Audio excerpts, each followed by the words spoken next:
siamo amici cari, siete su Radio Padova, la radio del Veneto, e anche oggi, come tanti altri giorni, abbiamo degli ospiti in diretta. A proposito del Veneto, ora abbiamo niente po' di meno che un ottimo ambasciatore della nostra regione in quel di Shanghai per quanto riguarda l'Expo 2010. Abbiamo niente po' di meno che al telefono Gianluca Bisol dell'omonima azienda vitivinicola. Buongiorno, benvenuto qui a Radio Padova, Gianluca. Buongiorno Gianluca, buongiorno. Allora noi sfrucugliando fra le varie notizie abbiamo scoperto che insomma il tuo prosecco sarà ambasciatore del Veneto all'Expo 2010 di Shanghai, è così?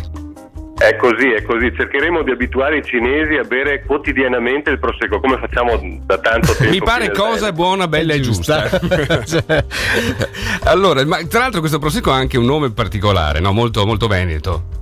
Sì, è un bellissimo nome che abbiamo trovato proprio nelle mappe antiche di un vigneto che abbiamo qui nelle colline trevigiane, e si chiama Belle Star, che ha questo doppio significato, diciamo, il significato dialettale, che è quello di un luogo dove si sta bene, no? Infatti queste mappe riportano sempre delle situazioni amene, e in questo luogo appunto nella mappa era indicato Belle Star, quindi un luogo dove si sta bene. È a 350 metri di altitudine, ha un panorama davanti di 4-5 colline che si susseguono, e ti dico, il tramonto lassù è davvero godibilissimo con un calice di prosecco in mano. Senti Gianluca, ci sono delle etichette particolari per riconoscere questo vino? Cioè, com'è fatta, come l'avete pensata?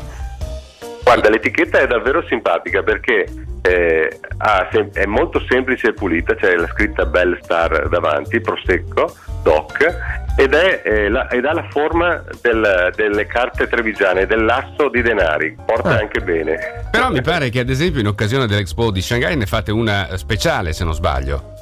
Sì, in occasione dell'Expo di Shanghai, in accordo con il Comune di Venezia, abbiamo fatto questo accordo prima con Cacciari, poi confermato, e abbiamo fatto il brindisi proprio venerdì con Orsoni, il nuovo sindaco. Le bottiglie avranno un'ulteriore identità. Avremo sulle bottiglie il leone di Venezia e il dragone cinese, quindi i due simboli che uniscono queste due città che hanno nella storia grandi legami. Ma simboli cinesi ce ne sono o no? Solo simboli, solo scritte italiane? No, c'è anche la scritta cinese, che è proprio del gemellaggio tra Venezia e Shanghai, proprio per questa occasione. Molto perfetto. Bello. Ecco, bene, chissà che il leone di San Marco tenga a bada il drago cinese per quanto concerne il nostro.